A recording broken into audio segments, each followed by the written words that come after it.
आज हम पढ़ने जा रहे हैं रेट लॉ की। रेट लॉ क्या होता है? आज हम पढ़ने जा रहे हैं रेट लॉ या फिर रेट इक्वेशन। रेट इक्वेशन क्या होती है या फिर रेट लॉ क्या होता है? Experimental relationship between rate of reaction and concentration of reactant. कि रिएक्शन की स्पीड, ठीक है ना, रिएक्शन की स्पीड और रिएक्टेंट की कंसंट्रेशन, रिएक्शन की स्पीड और रिएक्टेंट की कंसंट्रेशन के दरमियान जो सा रिलेशनशिप होता है उसको हम कहते हैं रेट लॉ या फिर रेट इक्वेशन। इससे रिलेशनशिप को, ये जो सा रिलेशनशिप है, यही रिलेशनशिप आप डिस्कस करने जा रहे हैं कि रिएक्शन की स्पीड जब रिएक्टेंट की कंसंट्रेशन 1 मोल, जब रिएक्टेंट की कंसंट्रेशन क्या हो, जब रिएक्शन के, जब रेट ऑफ रिएक्शन, ठीक है ना, रिएक्शन के रेट के ऊपर कंसंट्रेशन, रिएक्टेंट की कंसंट्रेशन डिपेंड कर रही होती है। जितना रिएक्शन की स्पीड, रिएक्शन की स्पीड के ठीक है ना, रिएक्शन की स्पीड जो सी है वो रिएक्टेंट की कंसंट्रेशन के ऊपर डिपेंड कर रही होती है। अगर रिएक्टेंट की कंसंट्रेशन, अगर रिएक्टेंट की मोलर कंसंट्रेशन की पावर क्या है, 1 है,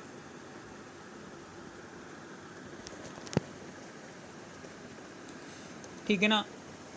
अब हम क्या करेंगे यहाँ पर, अब हम यही सारी की सारी वैल्यूज़ यहाँ पर दर्ज करेंगे कि कैसे रिएक्टेंट की कंसंट्रेशन जो सी है वो डिपेंड हो रही होती है रेट ऑफ रिएक्शन की स्पीड के ऊपर। सबसे पहले तो हम जिस रिएक्शन की बात करेंगे वो ये वाले की, कि NO है, नाइट्रोजन मोनोऑक्साइड जैसे ही ओजोन के साथ रिएक्शन करती है ना, तो यहाँ पर क्या बनता है, नाइट्रोजन डाइऑक्साइड बनती है और साथ ही साथ ऑक्सीजन बन जाती है, ठीक है। अब हम उसके बाद क्या करेंगे, यहाँ पर अब हम क्या करेंगे, इधर यहाँ पर अब हम क्या करेंगे, यहाँ पर, ठीक है ना, R is equal to molar concentration of NO और ओजोन की मोलर कंसंट्रेशन आ गई, ठीक है ना। रेट ऑफ रिएक्शन यानी कि रिएक्शन की स्पीड को जब हम मेजर करते हैं, ये क्या इक्वेशन हमें बता रही है, इक्वेशन ये हमें बता रही है क्या है, ये स्लो स्टेप है। हमेशा याद रखना कि रेट इक्वेशन जो सी होगी, ये रेट इक्वेशन है, इसको क्या नाम देंगे, ये रेट इक्वेशन है, ठीक है ना। इसको क्या नाम देंगे, ये क्या है, ये रेट इक्वेशन,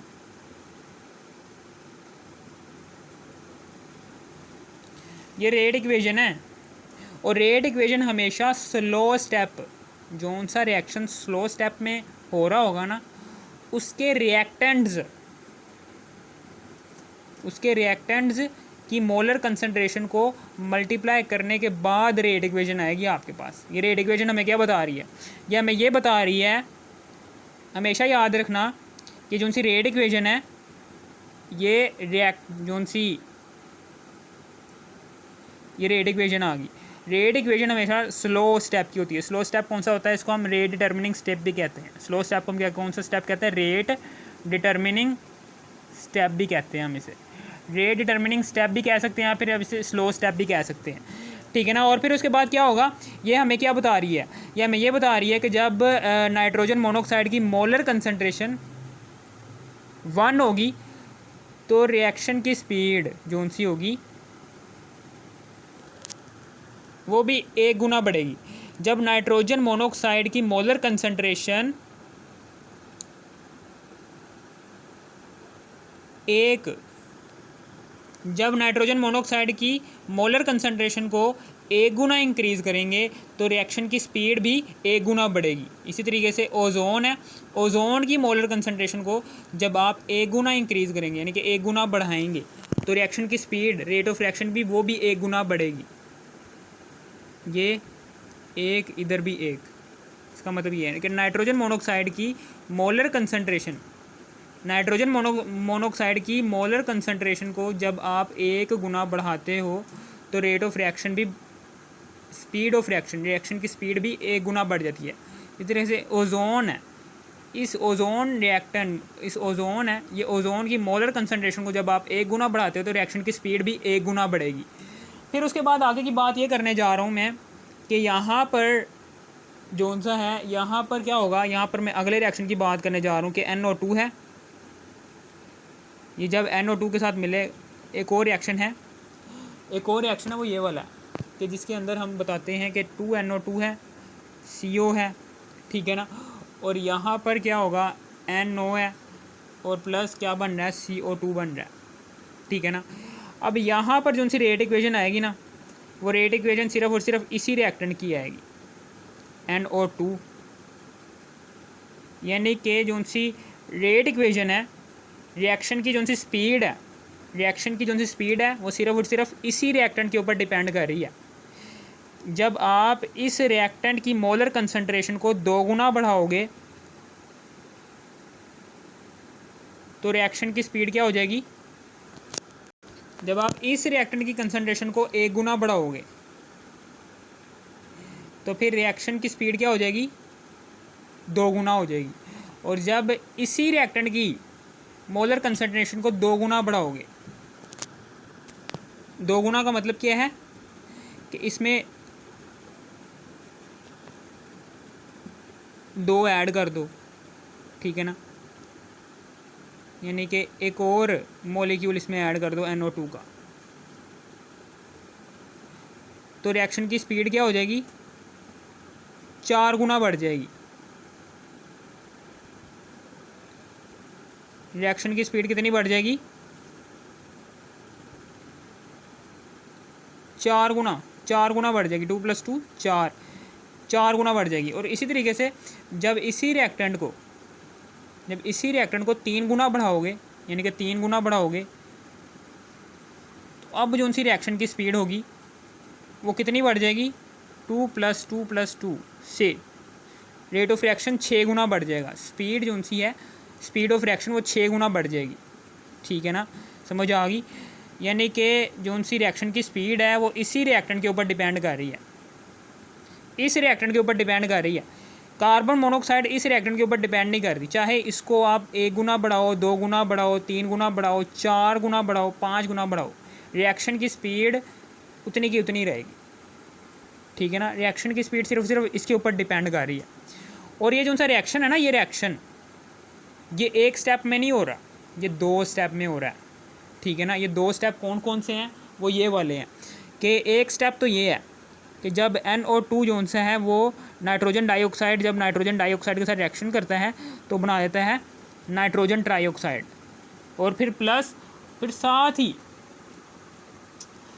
क्या बना देता है, नाइट्रोजन मोनोऑक्साइड बना देता है। और फिर इसी तरीके से आगे नाइट्रोजन ट्राइऑक्साइड जो सी है, ये नाइट्रोजन ट्राइऑक्साइड जो सा है, ये जब CO कार्बन मोनोऑक्साइड के साथ रिएक्ट करता है, कार्बन मोनोऑक्साइड के साथ रिएक्ट करता है, ठीक है ना, कार्बन मोनोऑक्साइड के साथ रिएक्ट करता है, तो अब जो सी है अब क्या बनेगा, नाइट्रोजन डाइऑक्साइड बन जाएगी, नाइट्रोजन डाइऑक्साइड बन गया और प्लस क्या बन जाएगा, CO2 बन जाएगा, ठीक है ना।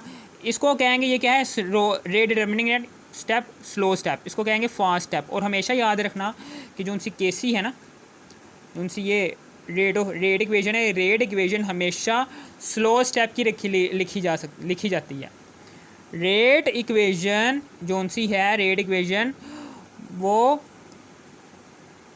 सिर्फ और सिर्फ स्लो स्टेप के ऐसा रिएक्शन कि जो स्लो हो रहा हो, ठीक है ना, उस रिएक्शन के अंदर जितने भी रिएक्टेंट आ रहे होंगे ना, उन सारे के सारे रिएक्टेंट को आप रेट इक्वेशन में पुट कर रेट इक्वेशन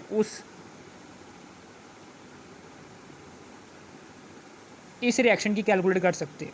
किस रिएक्शन की, इस रिएक्शन की। जब ये NO3 है, ये NO3 से कैंसिल होगा, और ये जो सा CO है, ये नाइट्रोजन डाइऑक्साइड, ये नाइट्रोजन डाइऑक्साइड से कैंसिल होगा, ठीक है ना, और नाइट्रोजन डाइऑक्साइड है और प्लस CO,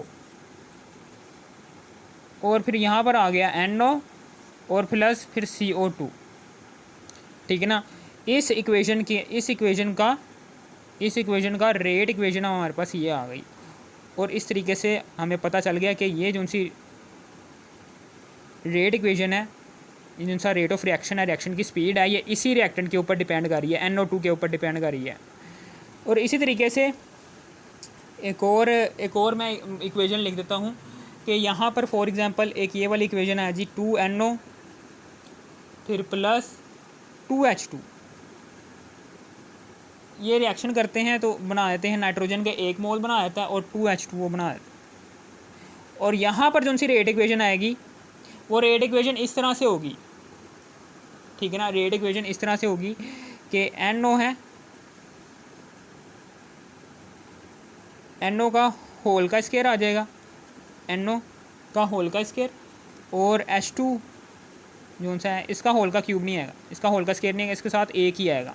इसका मतलब क्या है कि जब नाइट्रोजन मोनोऑक्साइड की मोलर कंसंट्रेशन को 1 गुना बढ़ाओगे, नाइट्रोजन मोनोऑक्साइड की मोलर कंसंट्रेशन को जब आप 1 गुना बढ़ाओगे तो रेट ऑफ रिएक्शन 2 गुना बढ़ जाएगी, रिएक्शन की स्पीड 2 गुना बढ़ जाएगी। और जब नाइट्रोजन मोनोऑक्साइड की मोलर कंसंट्रेशन को 2 गुना बढ़ाओगे तो रिएक्शन की स्पीड 4 गुना बढ़ जाएगी।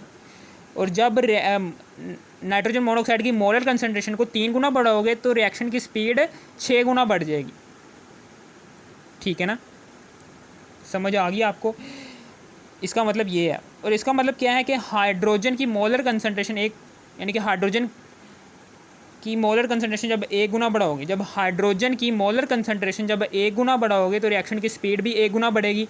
जब हाइड्रोजन की मोलर कंसंट्रेशन को 2 गुना बढ़ाओगे तो रिएक्शन की स्पीड भी 2 गुना बढ़ जाएगी। और जब हाइड्रोजन की मोलर कंसंट्रेशन को 3 गुना बढ़ाओगे तो रिएक्शन की स्पीड भी 3 गुना बढ़ जाएगी, ठीक है ना। इसका मतलब ये है।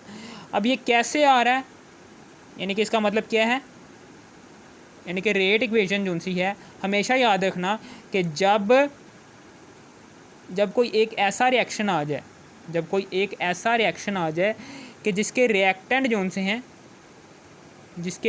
जोन से हैं वो रेट इक्वेशन में मौजूद रिएक्टेंट से मुख्तलिफ हो, तो याद रखना कि जो सा स्टेप है ना, ये वाला स्टेप, ये वाला स्टेप है, ये जो सा रिएक्शन का ये वाला स्टेप है, ये एक स्टेप में नहीं हो रहा, ये 2 स्टेप्स में हो रहा है, 2 या 3 स्टेप्स में हो रहा होगा, ठीक है ना। कैसे हो रहा है, क्यों हो रहा है, ठीक है ना, अभी पता चल जाएगा। ये देखें, जब नाइट्रोजन मोनोऑक्साइड है, नाइट्रोजन मोनोऑक्साइड को जब हाइड्रोजन के साथ मिलाते हैं तो यहाँ पर बन जाता है नाइट्रोजन N2 आ गया, फिर प्लस N2 आ गया और प्लस H2O आ गया। इसी तरीके से यहाँ पर H2O2 आ गया, H2O2 आ गया, हाइड्रोजन पर ऑक्साइड। इसी तरीके से जब H2O2 हाइड्रोजन पर ऑक्साइड जो सा है ये जब मज़ीद रिएक्शन करता है हाइड्रोजन के साथ और यहाँ पर बना देता है 2H2O, और यहाँ पर ये कैंसिल आउट हो जाते हैं, ये हाइड्रोजन पर ऑक्साइड ये वाला कैंसिल हो गया। और अब जो सी इक्वेशन आ जाएगी वो ये वाली आ जाएगी, 2NO प्लस ये हाइड्रोजन जो सा है, ठीक है ना, 2NO और 2H2 और N2 प्लस 2H2O आ गई ना ये रेट इक्वेशन। और ये वाली केमिकल इक्वेशन आ गई। ये स्लो स्टेप है और ये फास्ट स्टेप है। और हमेशा याद रखना कि रेट इक्वेशन जो सी आपने निकालनी है ना, रेट इक्वेशन, वो हमेशा स्लो स्टेप की निकालते हैं। ये जो सा स्टेप है ना, ये केमिकल इक्वेशन जो सी है, अगर हमेशा याद रखना, अगर केमिकल इक्वेशन के अंदर मौजूद जो उनसे रिएक्टेंट्स हैं, अगर केमिकल इक्वेशन के अंदर मौजूद जो उनसे रिएक्टेंट्स हैं वो रेट इक्वेशन के अंदर मौजूद रिएक्टेंट्स से मैच हो रहे हो, इसका मतलब क्या है कि वही स्लो स्टेप है, ठीक है ना, जो उनसा आपको दिया गया। लेकिन जैसे ही अगर आपको पता चले कि जो उनसी केमिकल इक्वेशन है, उस केमिकल इक्वेशन में मौजूद उनसे रिएक्टेंट्स हैं वो रेट इक्वेशन में मौजूद रिएक्टेंट्स से मुख्तलिफ आएँ। यानी कि देखें, ये इस केमिकल इक्वेशन के अंदर रिएक्टेंट जो उनसे हैं वो कोई और मौजूद है, रेट इक्वेशन में जो उनसे रिएक्टेंट है वो एक ही आ रहा है। इसका मतलब क्या है कि ये जो सा केमिकल रिएक्शन हो रहा है ना, ये एक स्टेप में नहीं हो रहा, ये 2 स्टेप में हो रहा होगा। एक होगा स्लो स्टेप और एक होगा फास्ट स्टेप। और हमेशा याद रखना कि जो सा स्लो स्टेप होता है ना, रिएक्शन का स्लो स्टेप, रिएक्शन के स्लो स्टेप में मौजूद जो से रिएक्टेंट्स होंगे, रिएक्शन के स्लो स्टेप में मौजूद जो से रिएक्टेंट्स होंगे, ठीक है ना। रिएक्शन के स्लो स्टेप, एक रिएक्शन है, रिएक्शन के स्लो स्टेप में मौजूद जो से रिएक्टेंट होंगे ना, उन्हीं रिएक्टेंट को आपने रेट इक्वेशन में पुट करके आंसर निकाल लेना, और क्या करना है, ठीक है ना। रेट इक्वेशन जो सी होती है, रेट इक्वेशन, ये रेट इक्वेशन जो सी होती है डिपेंड कर रही होती है उस स्टेप के ऊपर कि जो स्लो हो रहा हो। ये इस केमिकल इक्वेशन के उस स्टेप के ऊपर डिपेंड कर रही होती है रेट इक्वेशन कि जो स्लो हो रहा हो, ठीक है ना, समझ आ गई। और स्लो स्टेप जो सा हो रहा होता है ना, उस स्टेप के अंदर जो से रिएक्टेंट्स होते हैं, उन्हीं रिएक्टेंट्स को आप रेट इक्वेशन में पुट करके रेट इक्वेशन निकाल सकते हो इस केमिकल रिएक्शन की, ठीक है ना, समझ आ गई आपको। ये था कुछ हमारा टॉपिक आज का, क्लियर हो गया, ठीक है ना।